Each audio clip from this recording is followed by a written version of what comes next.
Hey guys, what's going on? HyperShadow46 here, and I've been kind of firing off ideas for videos here because I've lately just been running dry on ideas. Like the well has completely run dry, and I've been completely drawing blanks. But one of the things that's gotten into my head is I decided to do a Dragon Ball Z What If. I've been binging on a lot of those by Salad Sand as of late, and they've kind of inspired me to do my own.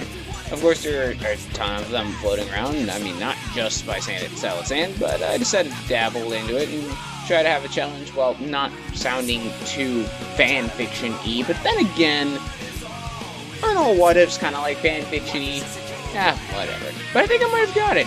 The only real issue here, I mean, obviously you know the video title, so you already know what to expect, but the one issue I've really had with doing this is first off explaining how the Sonic canon will get into the world of Dragon Ball and how certain characters will react accordingly, since, you know, it's one thing when you have other characters that are already pre-established into the series interact with already characters established in the series. It's just sort of adjust their personalities or tweak them just slightly, but it's something entirely different when you decide to take characters that don't exist within the universe and all of a sudden they exist here.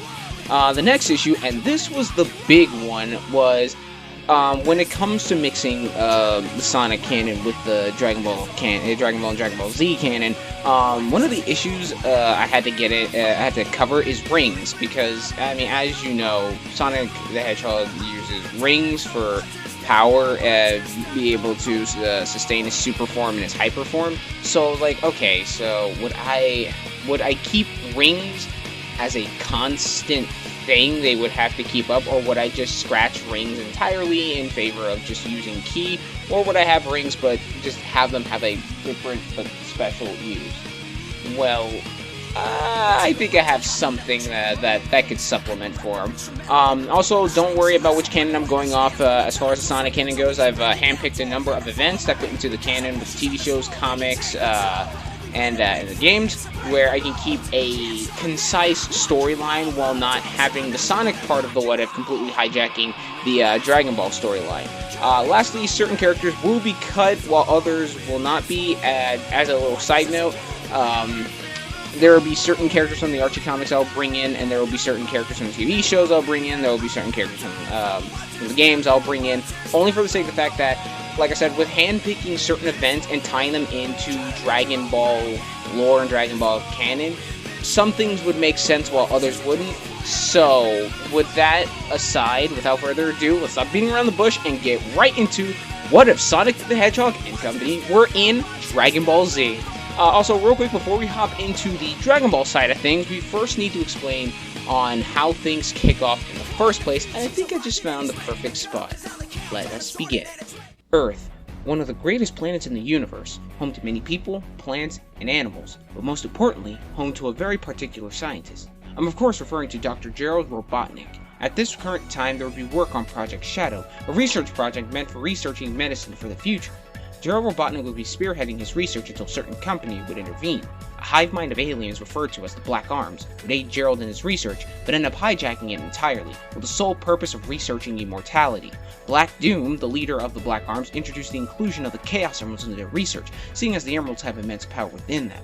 However, while the cooperative research was underway, a weird chain reaction emitted from the emeralds, sending a large bright flash repeatedly before causing everything to go white. Space, a vast plethora of life and mystery, and also a place where a certain person is about to narrowly avoid death. I'm of course talking about Goku. We are in age 737. Frieza, galactic tyrant, has descended upon the Saiyan homeworld, planet Vegeta. Bardock and Gine, the parents of Goku, sent the young Saiyan off in a pod, hoping he escapes from the planet without being detected by Frieza. As the planet is destroyed, Goku's pod gets away, sending him toward a planet called Earth. Goku lands on Earth and is found by a blue rat? The two stared at each other for a moment before an old man approached behind the rodent. The man introduces himself as Gohan.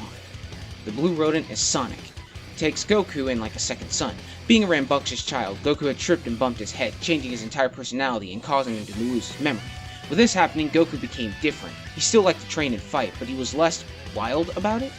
They would train with Grandpa Gohan every day, with Sonic trying to become stronger than Goku, and Goku trying to become faster than Sonic.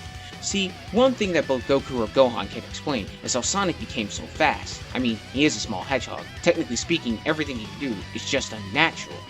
For a while, their training was easygoing until, while on a nature rock, Goku would find a strange-looking gemstone that seemed to react once it got closer to Sonic. Sonic then took the gemstone from Goku and could feel its power surging inside. He would then hand it over to Grandpa Gohan, who promised to keep it safe for him. However, things would go from bad to worse, as one night Goku would look at the full moon and transform into a great ape before accidentally killing Grandpa Gohan, with Sonic watching in horror as their own family was taken away, not knowing it was Goku.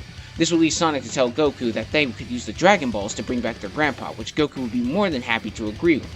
Along the way, some things would stay the same, though with some slight alterations. For starters, Goku and Sonic would still end up meeting Bulma, but she wouldn't be alone. There would be another genius following her as well. I am talking about Tails. With both of their love for machines, I think it's more than safe to say that Tails and Bulma would be best of friends and venturing at this current time. The stuff with the Ox King goes just about the same, though it would be handled a lot quicker. Not to mention, this is where Goku and Sonic would meet Chi-Chi and Amy Rose. Yes, I will say these two have been friends here since they have similar personalities. Heck, you almost say they're like sisters. Also, before I get into future situations, I would like to point out a point made by Solid Saiyan in his What If Goku and Broly Were Both Sent to Earth, where, sorry for spoilers, but in that what if, Krillin was smacked by Raditz's tail, but was less than hurt. The point made is that in Dragon Ball and onward, training is meant to surpass the goal in front of you. In this case, it would be Goku training to get stronger, but for the most part, focusing on trying to outspeed Sonic, and vice versa. Sonic would be also training his speed, but mostly focusing on strength when it comes to Goku. For the other humans and future Saiyans, they would be focusing on both. So as of right now, most events during Dragon Ball would stay consistent, though one of the biggest changes is that the Lookout would be a part of Angel Island, and where the Master Emerald is located. With this change comes a few things. For starters, one of the Master Emerald's future guardians would have obtained special training from Kami and Mr. Popo, but we'll get to that later. Anyways, back to the what if. Like I said, most things would stay the same, with new characters being introduced to each other. Goku and Sonic would meet with Tails and Bulma, who are searching for the Dragon Balls with the assistance of a Dragon Ball radar. This would also lead them to Master Roshi. Things from there would stay the same, except now, when the boys and the inclusion of Krillin begin training under Roshi, things become sort of weird. Like I said, with the inclusion of Sonic's speed, this would drive Krillin and Goku to be faster. Though they wouldn't be much faster compared to how they were in canon, it is a notable difference here. This will come into play later on, but for now, we have to jump to elsewhere. Here is where one of the biggest changes comes into play. Also, Sonic would convince Goku to keep his tail, but learn to control it, and not the other way around. So Goku won't be losing his tail, at least not yet, if future situations would call for it. I know a lot of you were waiting for this, but I am referring to the Red Ribbon Army. They have the inclusion of a brilliant new mind, a man by the name of Dr. Ivo Robotnik, but for clarity's sake, I'll refer to him as Eggman. Perhaps I should explain myself here. You see, after the resulting explosion of chaos energy, Dr. Gerald Robotnik, Eggman's grandfather, had scoured around the world for a while, realizing he wasn't on his Earth anymore. This would lead him to Capsule Corp. Here, he would have worked alongside Dr. Briefs, informing him about Project Shadow and how it would be meant to help people. However, it wouldn't be long until Gerald would have been found and killed by the Red Ribbon Army, with his notes and research being seized in the process. Eggman wouldn't have known about his grandfather being killed by the Red Ribbon Army, however, he would recognize the research and notes. Don't get me wrong, Eggman has his own goals in mind, but he is willing to use the Red Ribbon Army for their assistance and resources. However, he isn't alone. As you know, the Red Ribbon Army had another mind assisting them, a brilliant scientist by the name of Dr. Giro. These two have been co-researching robotics and so far have made quite a few breakthroughs with the inclusion of using chaos energy with the emeralds, such as being able to create robots, though not as advanced as what we'll see later down the line, but they'll do for now. Meanwhile, Goku, Krillin, Sonic, and Master Roshi take part in the 21st World Martial Arts Tournament. This time, I decided to size everybody up. Obviously, Krillin would come in 4th place, with Goku coming in 3rd. My reason for this is simple. Sonic may not hit as hard as Goku, but he's always been good in using his speed to not only outlast his opponents, but whittle them down over time. Plus, with the training from Grandpa Gohan and Roshi, one thing Sonic has been doing is manipulating his ki to further enhance his speed. However, that's about as generous as I will be here, because Roshi would beat Sonic in the final round. After the tournament, Goku, Sonic, and Krillin would run into the Red Ribbon Army and their new robots. This would be a tough challenge at first, but they would pull through. With a mix of Sonic's unpredictable speed to throw off the robots, and Goku with the assistance of Krillin to deliver the big hits, the robots would be sent back to the scrap heap. With the help of Bulma and Tails, the Dragon Ball radar that they had on them had been upgraded, as well to an Emerald radar and a Dragon radar, so they could find any potential Chaos Emeralds they may come across. Remember, Sonic and company only have one Chaos Emerald on them as well. So far, they haven't had to resort to using it. As for things around this time period, everything stays relatively the same, though with the inclusion of the Chaos Emeralds now, the only notable differences is when Goku and company would encounter Mercenary Tao, they would beat him, seeing as they are a bit faster and have an Emerald on him as well. I just don't see Tao winning in a 1v3 with the power of the Emerald as well stacked against him. Back at the Red Ribbon Army HQ, Eggman and Gero are furious. Their robots were supposed to be unbeatable, and yet they were beaten by a few kids and a blue rat? This won't do until Eggman had a brilliant idea. He'll send in another robot to gather battle data on the interlopers and create an elite fighting machine from the data. Gero would go along with the idea before creating a throwaway machine to do just that. Afterward, it would be so powerful, nothing could beat it. Of course they would still have control over it. I mean, last thing they want is one of their robots gaining free will. Also, while I'm on the subject of power, let's get into some power scaling. So, around the time in this part of the canon, Goku would have been around a power level of 180 with Krillin right behind him at 140. Seeing how things are different, I found power levels to be as follows. Goku would be at a power level of 210 base, and 270 with the power of the Emerald in use. Krillin would be at a power level of 190 base and 240 with the Emerald's power. Sonic, I had to take some creative liberties with him, seeing as though he has never had a power level before, so I hope you won't mind. With Sonic, I would place him at a base of 200, right under Goku, but a power level of 300 when using the Chaos Emerald, seeing as he's more adept with it than Goku. I thought I'd just get that out of the way right now, so that way nobody would be confused from here on. At the next martial arts tournament, something weird would happen. Most of the contestants would stay the same, save for a weird-looking robot and a spiky blue hedgehog, but there are a couple changes here. Let's start with the obvious one. Krillin wouldn't have died to Tambourine, but would have been badly beaten because of it. With how high his power level is and how much he's trained his speed and strength, he would have lost, but not killed in this instance. Goku would still face off against Ten Shinhan and lose as usual, while Sonic fights against the robot and clearly wins, boasting and gloating about how easy it is to take down a bucket of bolts, but then faces off against a man wearing a fox mask. Sonic, clearly underestimating his opponent, goes on the immediate offensive and starts to win in the beginning, until the contestant begins to use his speed against him. Sonic, taking a minute to evaluate what's going on, realizes who the man is. With Goku on the sidelines, shocked to also see, it was their Grandpa Gohan in the flesh. Grandpa Gohan is happy to see how his boys have grown, but scolds Sonic for being cocky in the beginning, reminding the Hedgehog of how he was taught not to gloat or disrespect his foes, Sonic giving a nod and a tearful hug to his Grandpa Gohan. The boys then explained they were planning on using the Dragon Balls to resurrect their grandpa, with him informing them that it wouldn't be necessary. In the afterlife, he could train with many other masters and martial arts specialists. He would bid the boys a farewell before giving Sonic a match he would remember. Sonic and Gohan gave it their all, but just like Grandpa Gohan realized, Sonic had been training constantly and managed to push the old master out of the ring. In that moment, Sonic knew he would continue to make himself, Goku, and their grandpa proud.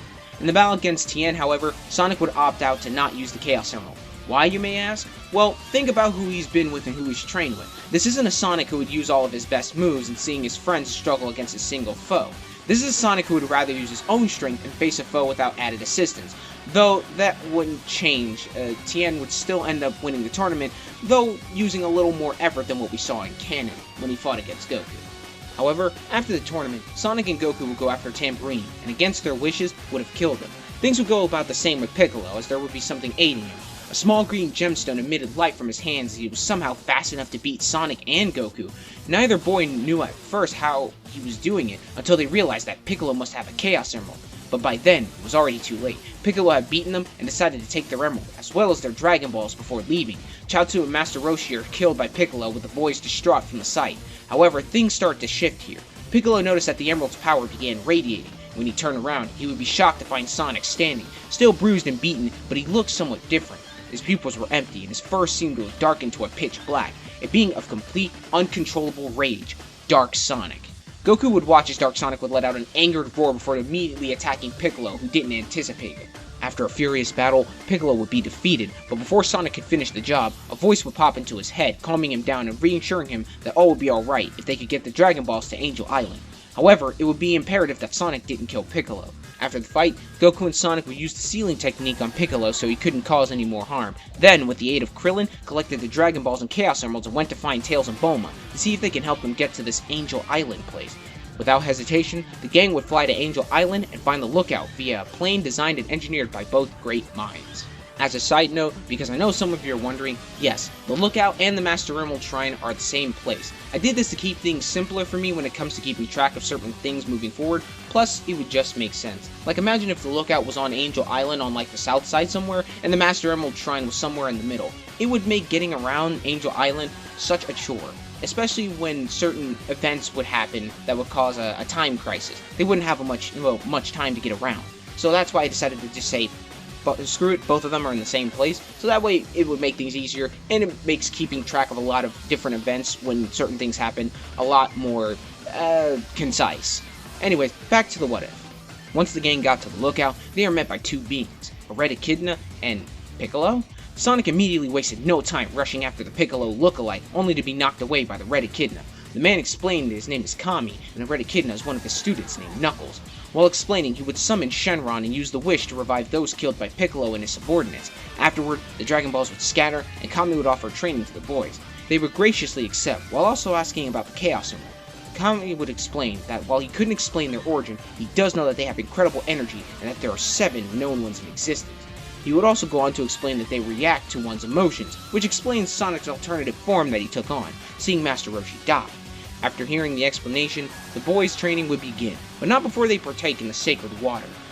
Now I will say from here, each one will focus on a part of their training more than the other parts. For Goku, he's more focused on trying to train his tail, and maybe call into the power of the 8 without losing control. I won't say he gains Super Saiyan or Super Saiyan 4 or any of its alternative forms here, just for clarity's sake, and because it would be a headache and a pain to manage from here, but I will say his tail wouldn't be so much as a deficit against him if it were, say, grab, and he could probably move it freely to, say, grab stuff or just swing it around as if like a secondary sort of fist or appendage.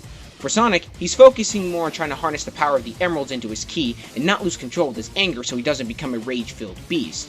Krillin would also work on honing his ki to further enhance his speed and strength. Everyone would spar from time to time and even ask to take on Kami or Knuckles. Unfortunately, Knuckles is too strong, even for Goku at their current level. And Kami, while he does notice that each one of the boys have grown, they haven't yet reached where he is.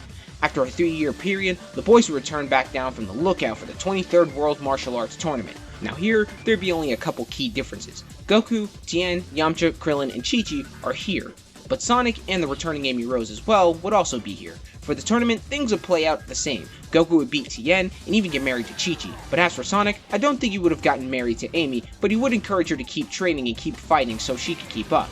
Sorry to all you Son Amy fans, but given the situation and personalities, I just don't find it fitting here that Sonic would marry Amy. Plus, it would seem like he would be copying Goku, and I don't want to do that.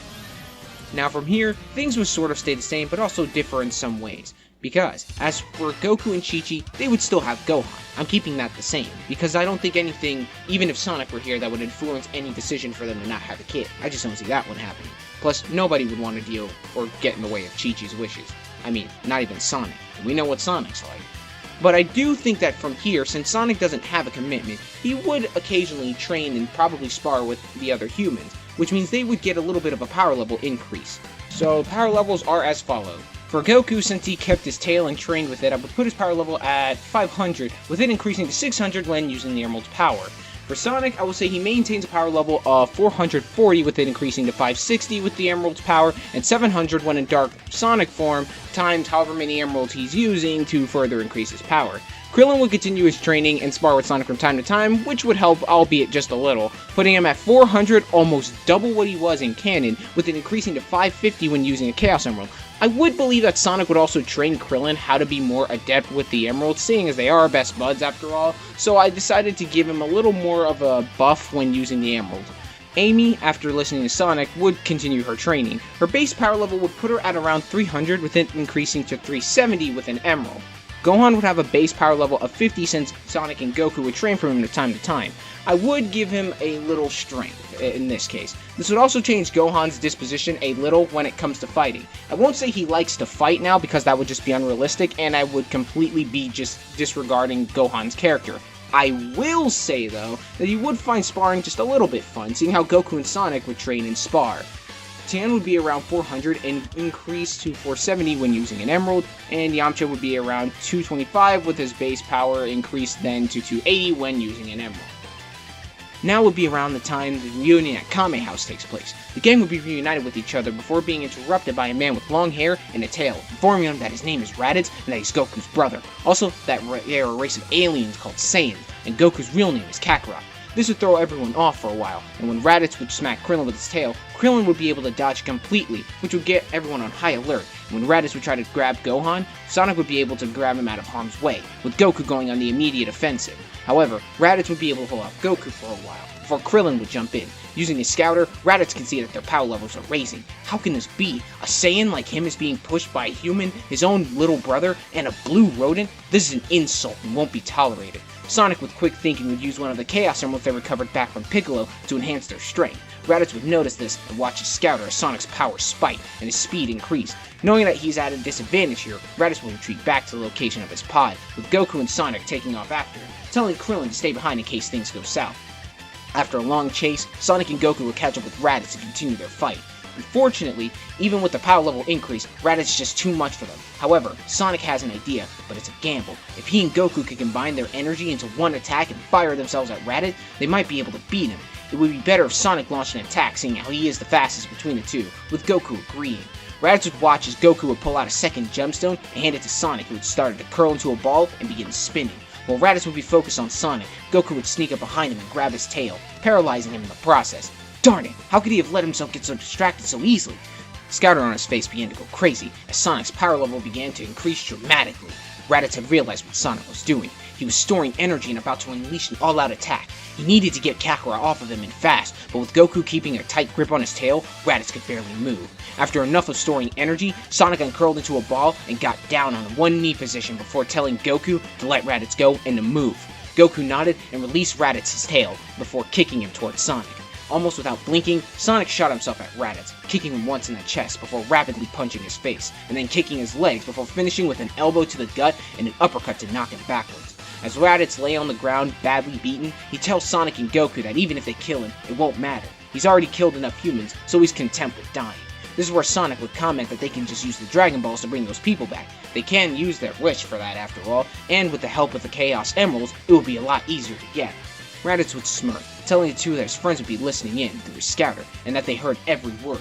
They would come here and avenge him soon enough. This would cause Goku to knock out Raditz, while Sonic would move the scouter off his face, though he wouldn't crush him, reminding Goku that they have two geniuses that can probably help them make the scouter work in their favor.